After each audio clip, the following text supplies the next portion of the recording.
entonces con la serie que traemos cada jueves acerca de el conocimiento de Dios.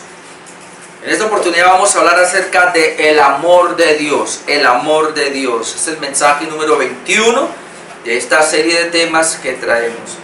Venimos hablando acerca de la justicia de Dios juez, el juicio de Dios, la ira de Dios. Y ahora vamos a tocar el amor de Dios, que es uno de los atributos pues mayormente conocidos, aunque las personas siempre ven a Dios como Dios de amor. Por eso era necesario ver otras fases de Dios, otros aspectos de Dios, para no pensar que Él es solo amor. Pero Dios es amor, como lo vamos a ver en esta hora. El amor de Dios. El amor es un atributo divino porque Dios es amor. La Escritura claramente, así como dice que Dios es luz, entonces Dios es amor también.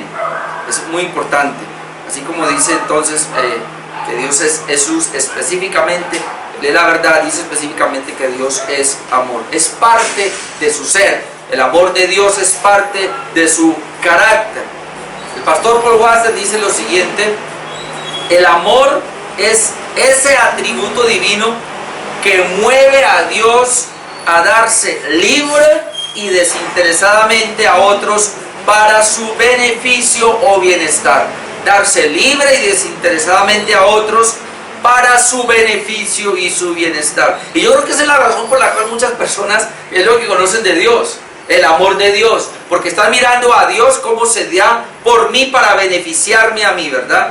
Y entonces lamentablemente es una muy mala definición en cuanto a de Dios, ¿no? En cuanto a pensar que Él es solo amor y Él se da para mi beneficio, aunque el amor tiene que ver precisamente con esa parte, ¿no? De ser un beneficio y bienestar para las criaturas. Las Escrituras nos enseñan que el amor divino, o sea, el amor de Dios, es mucho más que una actitud, más que una emoción o más que una obra, más que una actitud, más que una emoción o más que una obra. Es un atributo de Dios, una parte de su mismo ser o naturaleza. Dios no solo ama, sino que Él es amor. En esencia, Dios es amor y por eso ama. Él es la misma esencia de lo que el verdadero amor es. Y todo amor verdadero fluye de Él como su fuente perfecta. Es lo que el pastor Paul Washer pues, nos dice acerca del amor. Y el escritor y pastor Arthur Pink también tiene una definición y dice lo siguiente, que me llamó la atención y por eso la traigo. Muchos hoy en día hablan del amor de Dios, pero son ajenos por completo al Dios de amor. ¿Qué tal? Hablan del amor de Dios, pero son ajenos por completo al amor de Dios. Es decir, aunque hablan del amor de Dios, el amor de Dios no está en ellos. El amor divino es considerado comúnmente como una especie de debilidad afectuosa, una cierta indulgencia cariñosa. Es reducido a un simple sentimiento enfermizo copiado de las emociones humanas. Y ese es el error: pretender comparar el amor de Dios con los sentimientos o las emociones de los hombres. Es decir, nunca puede usted decir que Dios ama como un padre ama a su hijo. No podemos comparar. El amor de Dios es mucho más que eso. Por eso muchos tienen un amor enfermizo. Se reduce simplemente a un sentimiento copiado de las emociones humanas. Sin embargo, la verdad, dice Arthur Pink, es que en esto, como en todas las demás, nuestras ideas han de ser reguladas de acuerdo con lo que las Sagradas Escrituras nos revelan. Es decir, tenemos que ver el amor de Dios acorde a lo que la palabra de Dios nos revela y no a lo que nosotros pensamos que es el amor de Dios. Entonces es lo que vamos a tratar de ver en esta noche. Entonces Dios es amor, Dios es Dios de amor y el amor es de Dios. Es lo primero. Dios es Dios de amor y el amor es de Dios. Cuando decimos que el amor es de Dios, lo que estamos diciendo es que todas las demás clases de amor vienen del amor de Dios. Es muy importante eso. Y entonces vamos a ir a 2 Corintios 13. segunda de Corintios, capítulo 13, versículo 11. Dice: por lo demás, hermanos, tened gozo, perfeccionados, consolados, sed llenos de un mismo sentir y vivir en paz.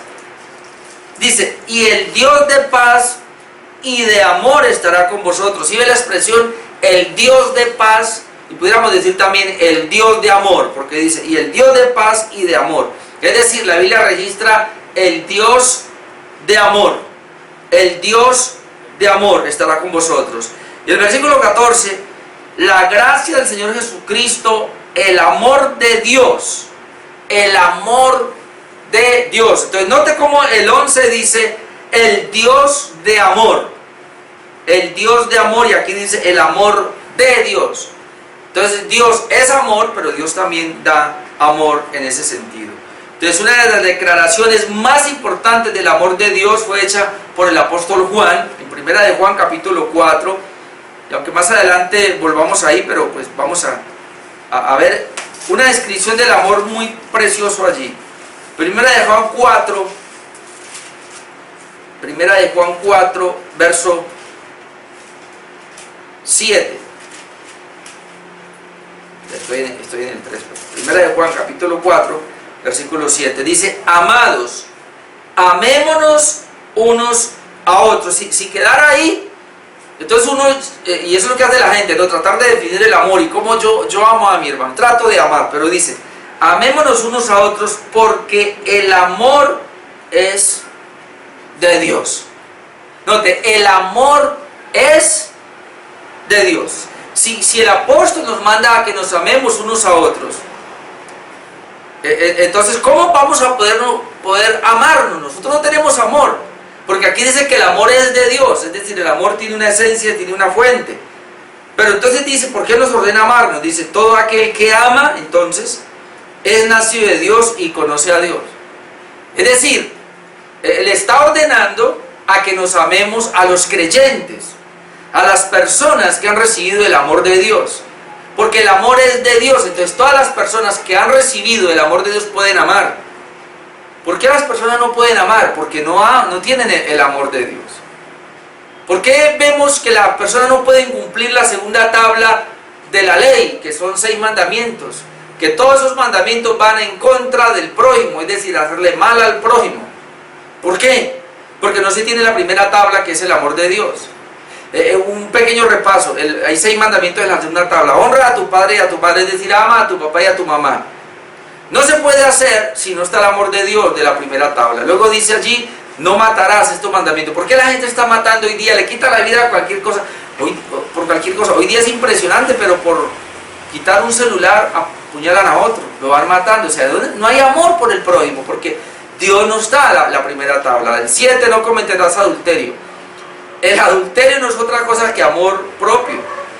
Es buscar una satisfacción personal. No importa si hiero a los que están alrededor de mí. Entonces mire que es dañar a las demás personas. No hurtarás, robar, es quitarle a los demás, hacerle daño a los demás. ¿Por qué? Porque no está el amor de Dios de la primera tabla. Luego dice: no hablarás contra tu prójimo falso testimonio. ¿Por qué hablamos de los demás, rajamos de los demás? Precisamente por eso, y le hacemos daño a las personas. Y no codiciarás nada de tu prójimo, ni la mujer, ni la casa, ni los bienes de tu prójimo. Ahora, ¿por qué se codicia? Yo quiero tener eso porque estoy buscando mi propio beneficio y no me importa el beneficio de esas personas. Entonces, toda falta de cumplimiento de la segunda tabla, en este caso los 6 mandamientos, es porque el amor de Dios no está. Entonces por eso Juan aquí está diciendo: como Dios es amor, entonces se pueden amar los unos a los otros, y la mejor manera de amar a los demás hermanos es cumpliendo la segunda tabla. Amén. Es sencillo. Nosotros amamos a los demás cumpliendo la segunda tabla de los 10 mandamientos.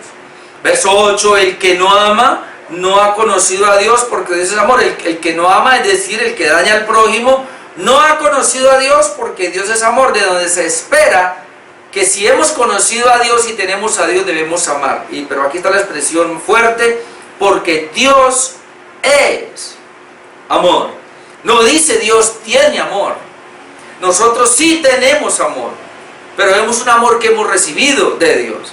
Pero Dios no tiene amor, Dios es amor.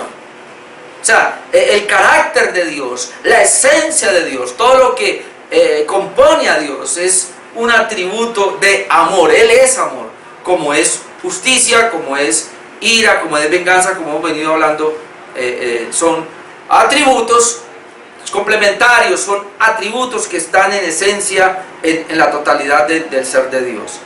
El versículo 9 entonces dice, aunque lo vamos a ver más adelante, en esto se mostró el amor de Dios. Entonces Dios es amor, pero el amor de Dios se muestra para con nosotros. Recuerden que esa palabra nosotros ahí son los creyentes, porque le está hablando a creyentes. En esto se mostró el amor de Dios para con nosotros, en que Dios envió a su Hijo unigénito al mundo, para que vivamos por Él. Ahora hablo de eso un poquito. En esto consiste el amor. ¿En qué consiste el amor? No en que nosotros hayamos amado a Dios, sino en que Él nos amó a nosotros. Y como dice el 19, nos amó primero a nosotros. Si yo amo a Dios es porque Él me amó a mí primero. En eso consiste el amor de Dios. No en que hayamos amado a Dios, sino en que Él nos amó a nosotros y envió a su Hijo en propiciación por nuestros pecados. Amados, si Dios nos ha amado así, debemos también nosotros amarnos unos a otros, porque así se comienza el verso 7. Amémonos unos a otros. Si Dios nos ha amado así, debemos amarnos unos a otros. Entonces ahí está una pequeña descripción de lo que es el amor de Dios. El amor de Dios no está aislado de su justicia, porque esto sería una distorsión del carácter de Dios, que tiene un amor justo y no tolerancia sin castigo. Muy importante que entendamos eso. El amor de Dios no está aislado a su ira o a su justicia. Aunque Dios tiene cierta tolerancia, y lo vamos a ver ahora, pero es una tolerancia justa con castigo al final. La tolerancia que Dios tiene para el hombre de su amor, parte de su amor, es que Él es paciente esperando que las personas se arrepientan. Pero esa tolerancia tiene un límite, al punto que si no se arrepienten las personas, pues va a derramar su ira. Porque muchas personas es lo que tienen una mala idea del amor de Dios, y yo he escuchado a personas que dicen que el amor de Dios es tan grande que al final va a salvar a todos los seres humanos. Y hay muchos pastores por ahí que he escuchado, escuché a un pastor muchos años atrás decir que Dios, el amor de Jesús, fue tan grande por Judas, que Él fue al infierno y lo salvó, y le dio una segunda oportunidad.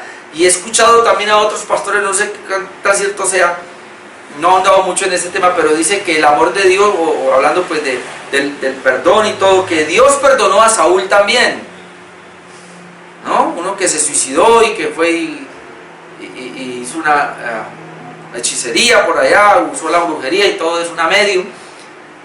Entonces, pero cuando yo pensaba en esas cosas, entonces, ¿en qué va a terminar todo eso? Que el amor de Dios es tan grande que al final, y he escuchado a otros decir, ya no a pastores, pero sí en el común, que Dios al final perdonará hasta el mismo diablo y los demonios. Porque ellos no pueden ver a un Dios airado. Y he escuchado a personas que dicen, sí, es cierto, y la Biblia habla de la ira de Dios, pero es una ira que no durará mucho, porque al fin y al cabo el amor de Dios va a sobrepasar la ira de Dios, y va a perdonar al final a todo el mundo. Es como si el amor de Dios estuviera por encima y debilitara la otra parte del carácter de Dios en los atributos. Ese más o menos es lo que la gente da a entender. Entonces, ¿cómo puede ser esto? Y sobre todo los famosos testigos de Jehová, que ellos comparan el amor de Dios con el amor de un padre. Y dicen, no es posible que Dios envíe gente al infierno, son sus hijos. Como ni un padre nunca enviaría un hijo al infierno o lo condenaría. Y si por alguna razón un padre, por muy enojado que esté con su hijo, muy airado, y lo castiga duramente, después se duele en su corazón por el castigo. Bueno, sí, eso somos nosotros los seres humanos, que somos imperfectos, pero dar a entender que Dios es lo mismo que nosotros. Puede tener una ira por el pecado de un ser humano, pero al final su amor es más grande y lo perdona. Sí se arrepiente, pero si no se arrepiente, no, porque ahí está la parte de la ira de Dios, de su justicia, y que se tienen que combinar en cuanto al carácter de Dios. Entonces, ¿cómo entender esto? El amor de Dios no está aislado de su justicia. Como ya dije, esto tiene una distorsión del carácter de Dios, que tiene un amor justo y no tolerancia sin castigo. Dios en Cristo, para entender esto, comprendemos esto. Dios en Cristo ama a todos los creyentes por haber dado su vida por ellos. Dios en Cristo ama a todos los creyentes por haber dado su vida por ellos. A los creyentes los ama. Pero Dios sin Cristo aplica su justicia a todos los inconversos por sus pecados. Ese es el punto. El punto es que todos nosotros nacimos en pecado. Nacimos siendo pecadores. La ira de Dios se activó a nosotros, mereciendo la justicia de Dios, que no es otra cosa que mandarnos al infierno. La ira de Dios por nuestros pecados. Pero ya dijimos que el amor de Dios se mostró, y como lo vamos a ver más adelante, enviando a su Hijo a morir en una cruz en propiciación por nuestros pecados, para que nosotros creyéramos en Él. Y cuando creemos en Cristo, que Él derramó su sangre, entregó su vida para perdonar nuestros pecados, y creemos en Él y aceptamos esa condición del sacrificio sustituto, es decir, Él muere por nosotros, pero entonces aceptamos nuestra condición pecaminosa, nos arrepentimos de nuestro pecado y creemos en la obra de Cristo, entonces ahí se manifiesta el amor de Dios a nosotros. Pero si aún predicándole a una persona el Evangelio, predicándole a una persona la palabra de Dios, diciéndole la obra de Cristo en la cruz del Calvario, y esta persona sigue renuente, esta persona sigue rebelde, esta persona sigue viviendo su vida normal, no se arrepiente, no cree en Jesucristo, la ira de Dios viene para ella. Y así lo registra la Escritura. Ahora, esta combinación del amor de Dios y de la justicia o de la ira de Dios está muy clara en un pasaje como Éxodo 34. Vamos a mirarlo. Éxodo capítulo 34, versículo 14. Perdón. Éxodo 34, 6. Éxodo 34, 6. Voy a ver estos dos versículos. Y pasando Jehová por delante de él, es decir, delante de Moisés, proclamó: Jehová, Jehová, fuerte, misericordioso y piadoso, tardo para la ira y grande en misericordia y verdad, que guarda misericordia a millares, que perdona la iniquidad, la rebelión y el pecado, y que de ningún modo tendrá por inocente al malvado, que visita la iniquidad de los padres sobre los hijos y los hijos de los hijos hasta la tercera y cuarta generación. Cuando uno ve un pasaje como este, uno comprende que ahí está la manifestación del amor de Dios, pero también está su justicia o su ira. Se combinan. Miren lo que dice el 6. Cuando pasó Jehová, clamó lo siguiente: Jehová fuerte, Jehová misericordioso, Jehová piadoso. Y esa misericordia y esa piedad de Dios dice que lo lleva a ser tardo para la ira, pero grande en misericordia. ¿Y qué es la misericordia de Dios aquí? Grande, que guarda misericordia a millares. ¿Y cómo la guarda? Que perdona la iniquidad, la rebelión y el pecado. Esa es la primera parte. Perdona la iniquidad, perdona la rebelión y perdona el pecado. La misericordia de Dios es eso. Perdona al pecador, perdona al hombre que está en iniquidad, perdona la rebelión de las personas, obviamente cuando ellas se arrepienten. Pero ¿qué pasa si no se arrepienten, conociendo el contexto de la Biblia? Y que de ningún modo tendrá por inocente al malvado. Dios no va a pasar, el amor de Dios no va a pasar por inocente al culpable o al malvado, sino que visita la iniquidad de los padres sobre los hijos y los hijos de los hijos hasta la tercera y cuarta generación. Es decir, los padres, los hijos y los nietos van a seguir siendo pecadores, y entonces Dios no va a pasar por alto los pecados de esas generaciones. Así Él perdone al padre, Él va también a perdonar al hijo y va a perdonar al nieto. Pero si aún el padre no es perdonado o es perdonado, pero el nieto no se arrepiente o el hijo no se arrepiente, el Señor va a visitar ese pecado. Es decir, Dios ve el pecado de toda la raza humana y va a aplicar su justicia, va a aplicar su ira a estas personas pecadoras. Entonces, ¿cuál es la clave acá, hermano? Y eso lo hemos dicho una y otra vez, y yo aquí lo prediqué 2 domingos anteriores en 2 mensajes. La fe verdadera y el arrepentimiento verdadero. Es lo que hay que hablar. Si bien es cierto que nosotros somos salvos por gracia, y como lo vamos a ver más adelante, creo que en 15 días voy a hablar de la gracia de Dios. Si es cierto que somos salvos por la gracia de Dios, y esa gracia implica el amor de Dios hacia nosotros, enviando a Jesucristo a morir en la cruz para perdonar nuestros pecados. Si bien es cierto que eso es así, Dios tiene el medio de aplicar esa gracia, ese amor, esa misericordia, y es por medio del arrepentimiento genuino y de la fe verdadera. Es el canal, es el medio para Dios poder aplicarla. Si no hay arrepentimiento en una persona, si no hay fe verdadera en una persona, no se le puede aplicar la gracia, la misericordia de Dios, el amor de Dios no se le puede aplicar. Entonces está la parte de la justicia, que Dios tiene que enviarle a esa persona impenitente, o como se llama aquí, visita la maldad de estas personas. Entonces es muy importante que tengamos en cuenta eso. Ahora, Dios nos describe su amor por medio del apóstol Pablo. Quiero que miremos una pequeña radiografía del amor de Dios. Efesios capítulo 3.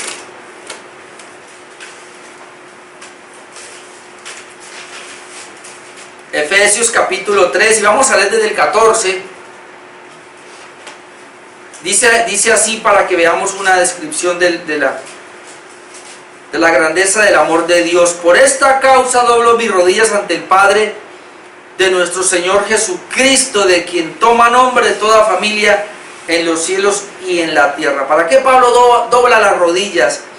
Para que os dé, y le está hablando a la iglesia, a los hijos de Dios, conforme a las riquezas de su gloria, el ser fortalecidos con poder en el hombre interior por su espíritu. Habla de una fortaleza espiritual por medio del Espíritu Santo.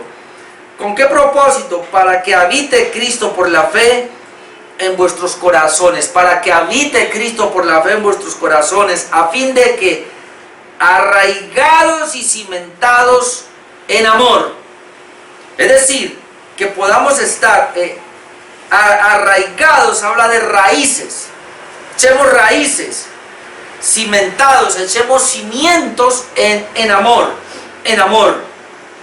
Y luego dice, y en ese amor seáis plenamente capaces de comprender con todos los santos, o sea, que podamos ser capaces de llegar a una comprensión con todos los santos, cuál sea la anchura, la longitud, la profundidad y la altura, y de conocer el amor de Cristo que excede a todo conocimiento, para que se llene de toda la plenitud de Dios. Cuando uno mira aquí en el versículo 17, arraigados y cimentados en amor, y el versículo 19, y de conocer el amor de Cristo que excede a todo conocimiento, uno puede entender el 18 mejor, que está hablando del amor. Seáis plenamente capaces de comprender con todos los santos cuál sea la anchura del amor, la longitud del amor, la profundidad del amor y la altura del amor, que excede a todo conocimiento. El amor de Dios excede a todo conocimiento. Por eso quise traer unas palabras del pastor Paul Wasser, que nos aclara este punto, donde dice lo siguiente: sería más fácil contar todas las estrellas en los cielos o cada grano de arena en la tierra, que medir o incluso intentar describir el amor de Dios. Es decir, no hay una descripción del amor de Dios que tú y yo podamos tener. Es más fácil contar las estrellas, es más fácil contar la arena del mar, que pretender describir el amor de Dios. Siempre nos vamos a quedar cortos en cualquier descripción del amor de Dios. Luego sigue diciendo: su altura, profundidad y anchura están más allá de la comprensión de las criaturas más grandes e inteligentes. Ni siquiera nosotros somos tan grandes y tan inteligentes y no podemos llegar, y quien lo puede llegar a ser tampoco va a poder. Aunque nunca seremos capaces de comprender el amor de Dios en su plenitud, ni medir su contenido, no podemos comprender, no vamos a poder medir su contenido, podemos buscar el crecer en nuestro entendimiento, como dice aquí el texto, al reflexionar acerca de los muchos ejemplos y demostraciones que se encuentran en las Escrituras. Es decir, Dios nos dio una doctrina del amor de Dios en la Escritura que podemos conocer. Dios nos dio ejemplos del amor de Dios en su palabra que podemos ver y vamos a aprender de Él y vamos a crecer en ese amor en la medida que nos vamos metiendo en las Escrituras. Entonces, este amor de Dios, como es tan grande y el ser humano no lo puede comprender, quiere decir entonces que el amor de Dios se demuestra, de una manera de verlo es en su gracia común. No lo podemos comprender, pero lo podemos ver un poco. ¿Y cómo lo podemos ver? Aunque no lo podamos entender muy bien, lo podemos ver en lo que se llama normalmente la gracia común. Y hay un pasaje que siempre se habla de la gracia común, que es Mateo capítulo 5, versículo 43. Creo que es de los más claros. Si quieren entender qué es la gracia común, pues este es uno de los textos más claros. O sea, cuando hablamos de la gracia de Dios, no sé si hable de esa parte. Está la gracia común y está la gracia especial de Dios. La gracia especial de Dios es una gracia salvífica para todos nosotros, los creyentes, los hijos de Dios, la iglesia. Pero la gracia común es la gracia que Dios tiene para todos los seres humanos, para todas las criaturas.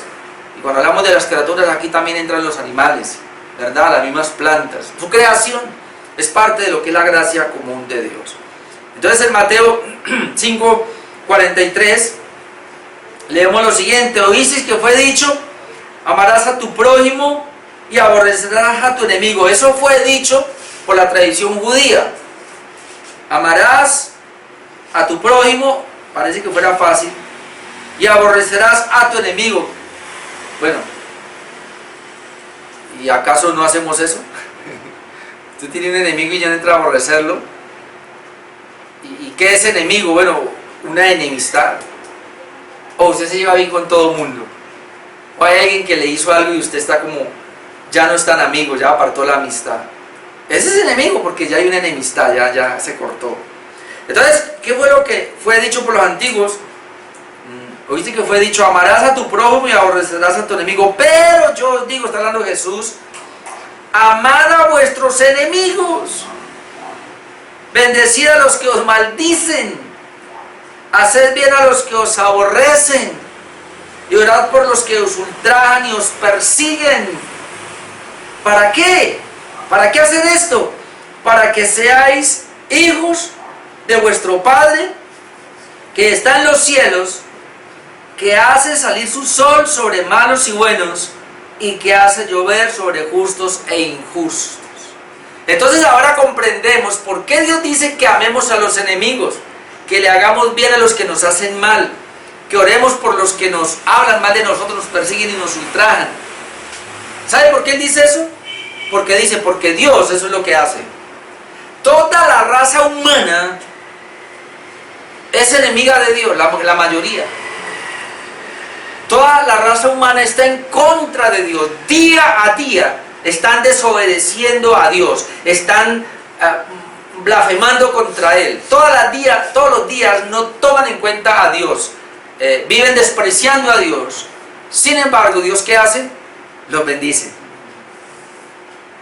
Hace salir su sol sobre buenos y malos, hace llover sobre justos e injustos, llamado la gracia común. Sé que es parte del carácter de Dios. Dios es amor.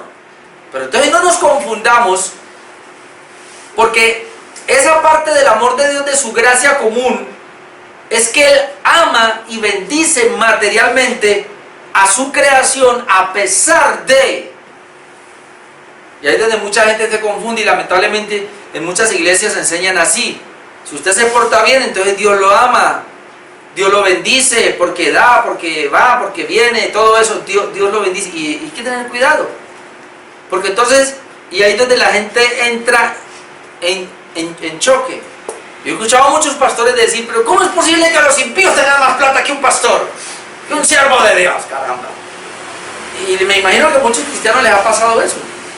De pronto usted ha pensado, yo pensé antes de pronto, no, pero si yo le sirvo a Dios, si yo soy obediente, si yo voy, si yo hago, procuro vivir una vida, Señor, ¿por qué no me bendice un poquito mejor que esos impíos allá que no hacen nada de lo que yo estoy haciendo? Porque de alguna manera nos enseñaron que Dios nos va a bendecir materialmente aquí abajo dependiendo de nuestra conducta. No, si fuese así, hermano, el Señor cerraría el sol y cerraría la lluvia. Bueno, en algunos momentos lo ha hecho, pero para demostrar su justicia, ¿no? Su ira en algunos momentos. Si lo hizo en las plagas de Egipto, ¿se acuerdan? Que todos los egipcios pasaban una peste, una calamidad y los judíos no. Pero no siempre fue así. Pero entonces lo que está diciendo acá es el amor de Dios se manifiesta bendiciendo materialmente a las criaturas. Por eso la teología de la prosperidad aquí queda nula. Porque mucha gente dice, no, es que el amor de Dios es tan grande hacia mí, Dios me ama tanto a mí que mire, me dio una casa, me dio un carro, me dio un momentico y entonces el impío. Nosotros podemos medir el amor de Dios de esa manera, con cosas materiales, con cosas tangibles. El amor de Dios se tiene que medir en Cristo Jesús. Porque esta es la gracia común, que es parte del amor de Dios, pero en gracia común. No es el amor salvífico. Y lamentablemente muchas personas se congregan en iglesias buscando no el amor salvífico, no el amor especial de Dios, sino el amor de bendiciones materiales, es decir, la gracia común que el Señor se lo da al pecador o se lo da al que sea. El amor de Dios se demuestra también al frenar el castigo por el pecado. Eso está en Hechos 14. Muchas personas, y a mí, yo quisiera, a todos nos ha pasado que Dios castigara al pecador ahora, ¿no? Aquel que viola a un niño, aquel que asesina por robar, aquel que mata, uno quisiera que lo cogieran y también lleve. O de pronto usted no. A ver si se acaba tanta maldad. Pero Dios no lo hace. Dios lo permite, y lo que dice Hechos 14:16. Mire, en las edades pasadas, Él ha dejado a todas las gentes andar en sus propios caminos. Dios los ha dejado andar en sus propios caminos, es decir, en sus propios pecados. Luego dice, si bien no se dejó a sí mismo sin testimonio, o sea, aunque lo dejó en sus pecados, pero Él dio su testimonio, haciendo bien. ¿Cómo mostró el testimonio? Él dejó a la gente caminar en sus caminos, pero Él dice que no se dejó a sí mismo sin testimonio. Entonces, ¿cómo le dio testimonio a pesar de la maldad de los hombres? Haciendo bien, dándonos lluvias del cielo y tiempos fructíferos, llenando de sustento y de alegría nuestros corazones. ¿Qué es eso? La gracia común. A pesar de que el hombre vive en sus propios caminos, en su propio pecado, Dios les da testimonio de su gracia común, de su amor, dándoles tiempos fructíferos, cosechas en abundancia, que estén bien. Entonces, es una parte del amor de Dios para estas personas en su gracia común. Pero ahora el amor salvífico es distinto. Y entonces la Biblia nos registra la manifestación más grande de su amor, que es lo que vamos a ver en esta última parte. La manifestación más grande de su amor, que aunque ya lo hemos tratado, vamos a mirarlo otra vez. Vamos otra vez a 1 de Juan 4.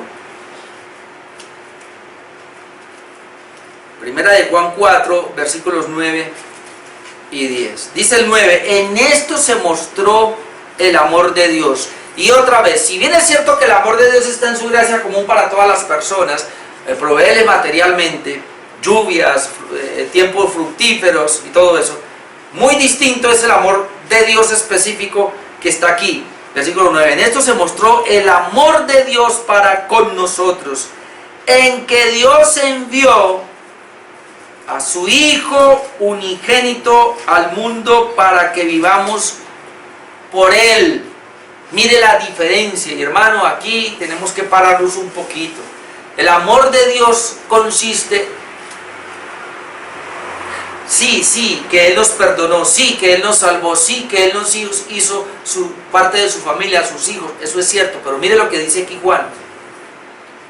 Consiste el amor de Dios en que Él envió a su propio Hijo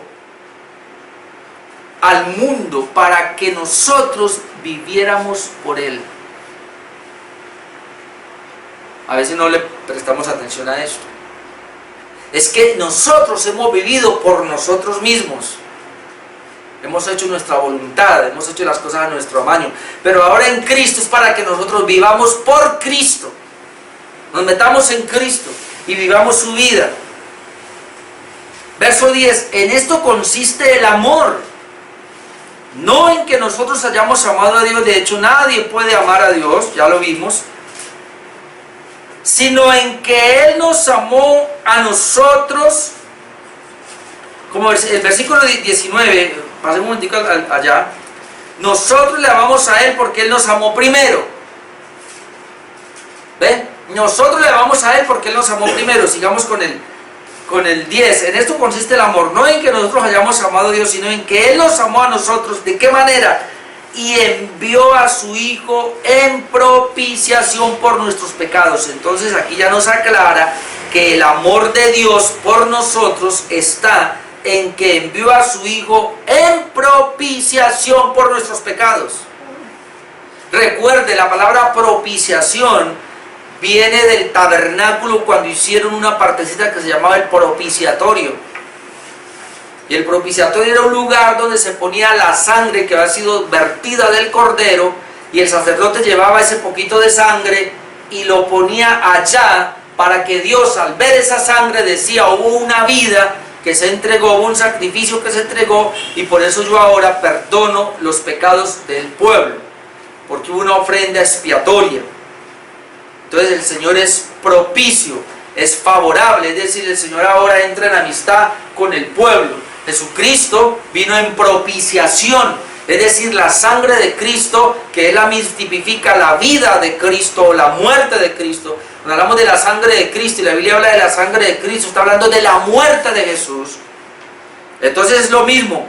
Él vino en propiciación, es decir, la sangre, el Señor al ver la sangre de Cristo dice: Cristo, mi Hijo, murió en sacrificio por esas personas. Entonces yo ahora ya no estoy en enemistad con ellos, sino que ahora yo soy propicio a ellos, es decir, soy favorable a ellos. Yo me comunico con ellos porque la culpa fue expiada, el pecado fue quitado con un sacrificio.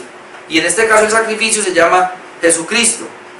Por eso dice: envió a su Hijo en propiciación por nuestros pecados. Entonces, ¿dónde está el amor especial de Dios por su pueblo, llamado el amor salvífico, del cual estamos hablando ahora? El amor de Dios por nosotros consiste en que envió a su Hijo amado a ser propicio por nuestros pecados. ¿Amén? Amén. Escúchenme, teología de la prosperidad. El amor de Dios no consiste en que te va a dar dinero. El amor de Dios no consiste en que te va a dar salud. El amor de Dios no consiste en que te va a dar una buena familia, un buen cónyuge, unos buenos hijos. Eso es parte de la gracia común.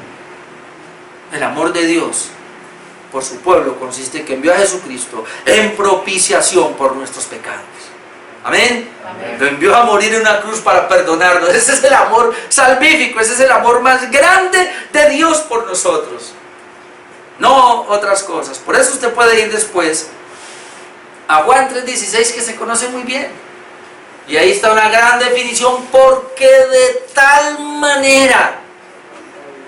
Sí, no hay una manera más grande. Y ahí mire, dice: de tal manera amó Dios al mundo. Y note lo que dice: que envió a su Hijo para que todo aquel que en él cree no se pierda, mas tenga vida eterna. Entonces, cuando uno mira la palabra mundo, inmediatamente uno tiene una idea y dice: uy, el amor de Dios es tan grande, de tal manera amó Dios al mundo. Ojo con eso, porque no se refiere al mundo impío, sino al mundo de los creyentes. Amén.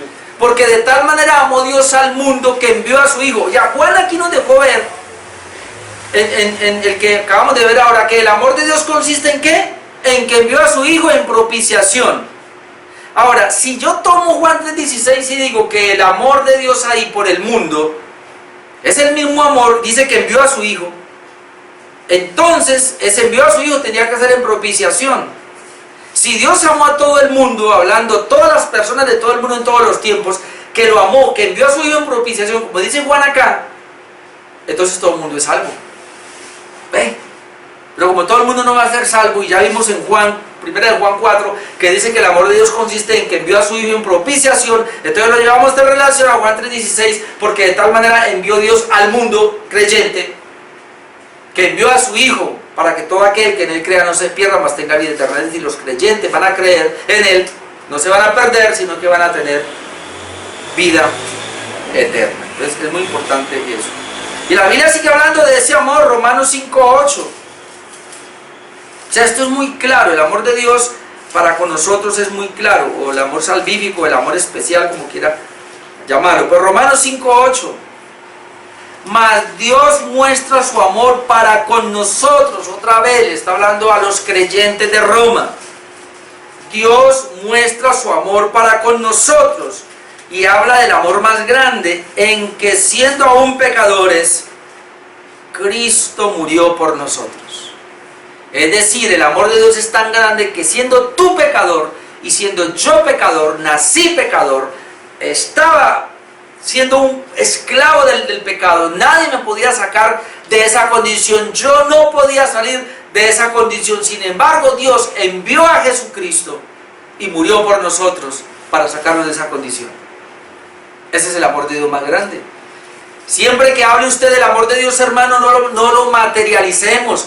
Sí, es parte del amor, pero es un amor de la gracia común, que sirve para la tierra, para la creación de Dios. Es parte de lo que Dios determinó para poder sostener este mundo y a las personas en este mundo. Pero no tiene nada que ver con su amor en Cristo Jesús, salvífico, que a la larga, hermano, la iglesia lo que le importa es la obra de Cristo. Es decir, somos iglesia por la obra de Cristo.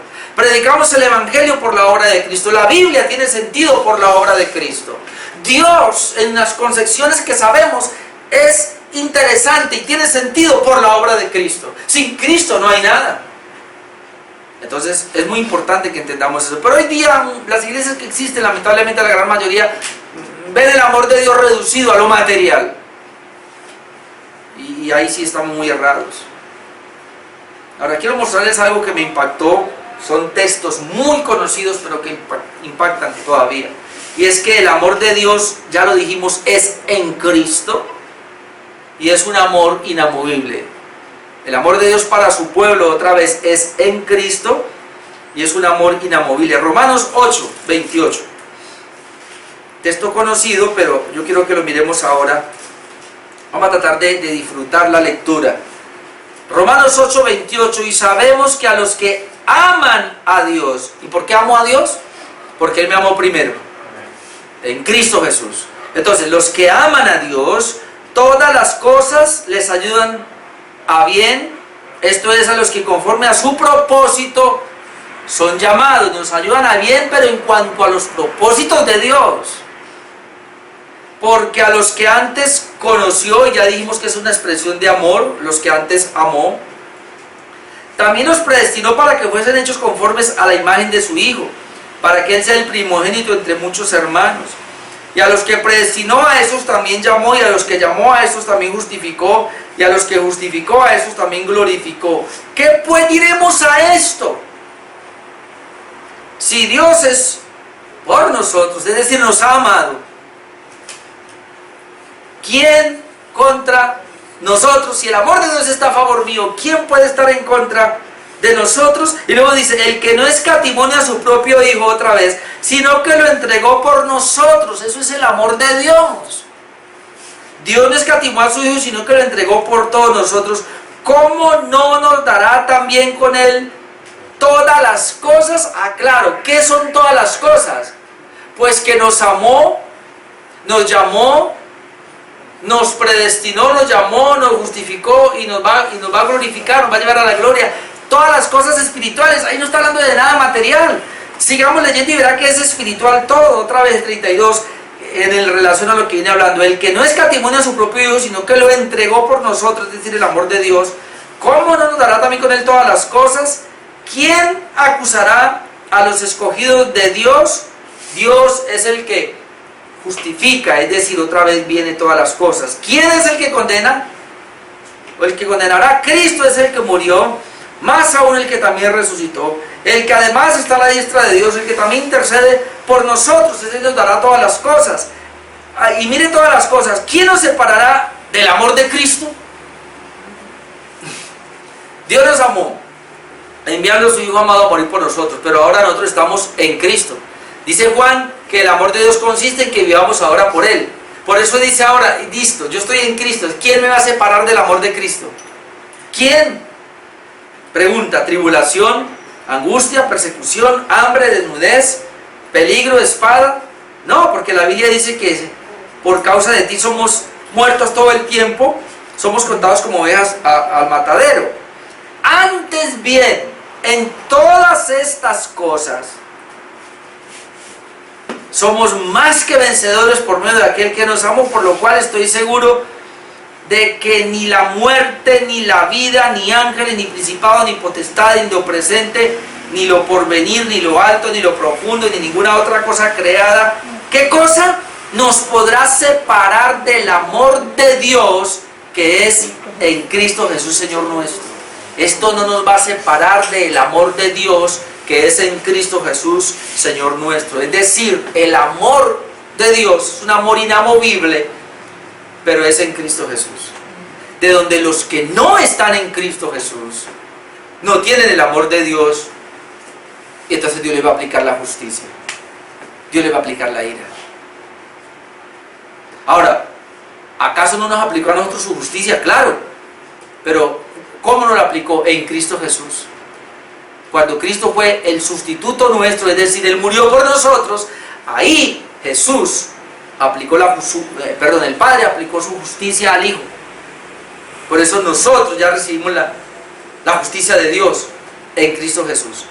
Y nos da la imputación, es decir, la justicia de Cristo es dada a nosotros. La ira de Dios es aplicada y la justicia de Dios nos es dada. Pero a estas personas que están fuera de Cristo, de ahí por eso es tan importante estar en Cristo.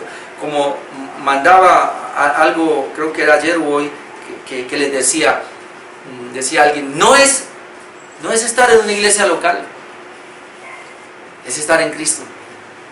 Y es que aquí la Biblia lo dice. Hay personas que están dentro de una iglesia local pero no están en Cristo, entonces la ira de Dios está para ellos.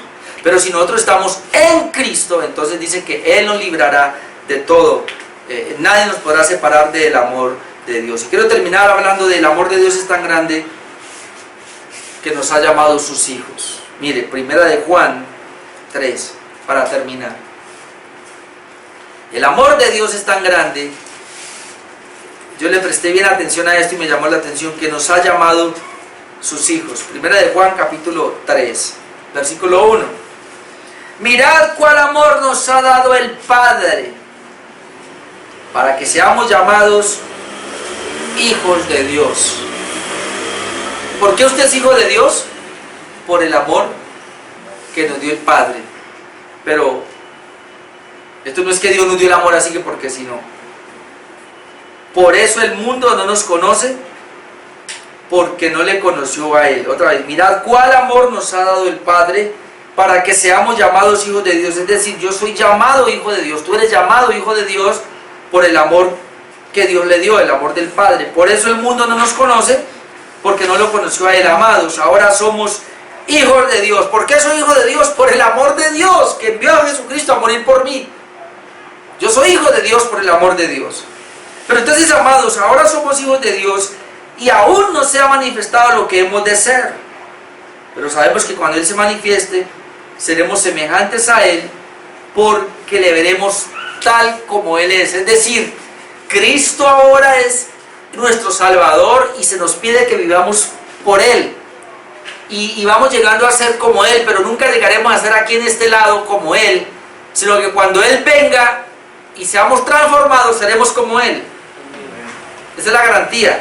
Pero entonces, mientras estamos acá, verso 3, todo aquel que tiene esta esperanza de ser como Él, en Él se purifica a sí mismo, así como Él es puro. Todo aquel que tiene esta esperanza en Él se purifica a sí mismo, así como Él es puro. Entonces, el amor de Dios por nosotros en Cristo Jesús, que nos salvó, nos invita a vivir en Cristo, a purificarnos en Cristo con la esperanza de ser como Él. Pero teniendo esa esperanza de llegar a ser como Él, entonces aquí abajo nos purificamos cada día más. Nos santificamos cada día más gracias al amor de Dios en nuestras vidas. Amén. Amén. Vamos a orar.